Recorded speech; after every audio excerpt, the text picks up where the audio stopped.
दोस्तों, छत्तीसगढ़ में सरकार बदल चुकी है। ऐसे में अब सवाल यह है कि आखिर पुराने सरकार की योजनाओं का क्या होगा।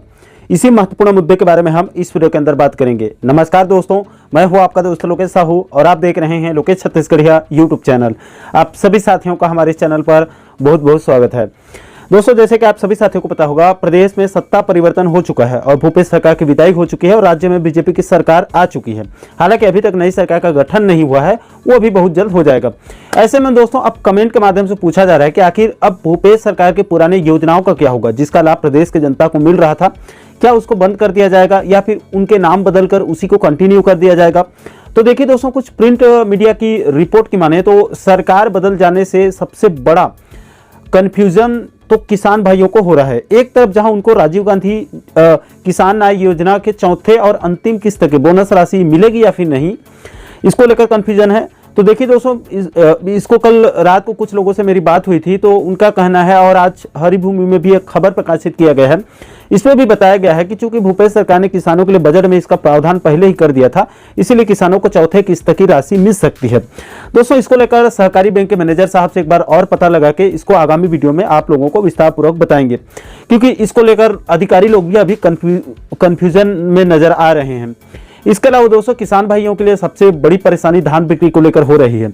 देखिए दोस्तों, मामला यह है कि भूपेश सरकार के कार्यकाल में किसानों से 2650 रुपए में धान खरीदी की जाती थी, लेकिन केंद्र से जितना समर्थन मूल्य मिलता था उसको एक मुश्त भुगतान कर दिया जाता था और बाकी के बचे हुए अंतर की राशि को राजीव गांधी किसान न्याय योजना के तहत 4 किस्तों में बोनस के रूप में उसका भुगतान कर दिया जाता था।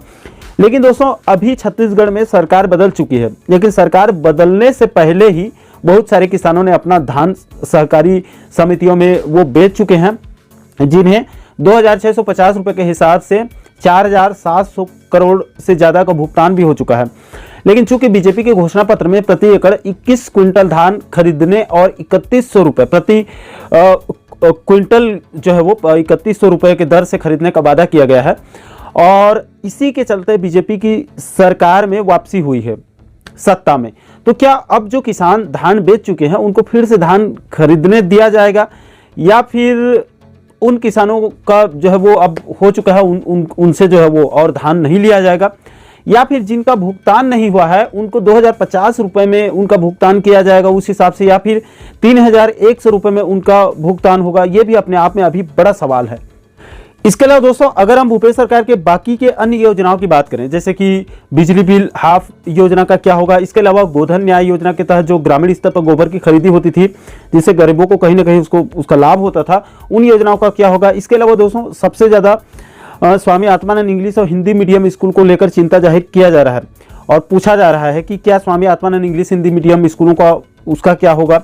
तो देखिए दोस्तों, इसको लेकर जानकारों का तर्क है कि चूंकि इसमें लाखों बच्चे पढ़ रहे हैं और हजारों की संख्या में शिक्षक और अन्य स्टाफ अपनी सेवा दे रहे हैं, हजारों लोगों का घर परिवार चल रहा है, इसलिए इस योजना को बंद नहीं किया जाएगा, बल्कि इसका नाम बदलकर इसको अपग्रेड किया जा सकता है। इसके अलावा दोस्तों, बेरोजगारी भत्ता का क्या होगा, क्योंकि नई सरकार पुरानी सरकार की योजनाओं को आगे कंटिन्यू करेगा या फिर नहीं, इसकी कोई गारंटी नहीं है। इसके अलावा दोस्तों, कर्मचारी जगत में पुरानी पेंशन योजना को लेकर चिंता जताई जा रही है। इसको लेकर कल पुरानी पेंशन योजना के संबंध में एक वीडियो बनाए भी हैं कल शाम को, आप चाहे तो इसको एक बार देख सकते हैं। इसके अलावा दोस्तों, इसी मुद्दे को लेकर कल शाम को एक प्रिंट मीडिया की खबर भी कई सारे सोशल मीडिया प्लेटफॉर्म में वायरल होना शुरू हुआ है। इसमें भी बताया जा रहा है कि अब छत्तीसगढ़ और राजस्थान में पुरानी पेंशन योजना को लेकर संकट की स्थिति बनी हुई है।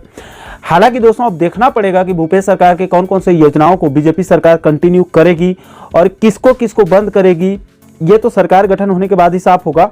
लेकिन इतना तय है कि बहुत सारी योजनाएं बंद होगी, उसके स्थान पर नई नई योजनाएं लाई जाएगी और कुछ योजनाओं का नाम बदलकर उसी को आगे कंटिन्यू भी किया जा सकता है।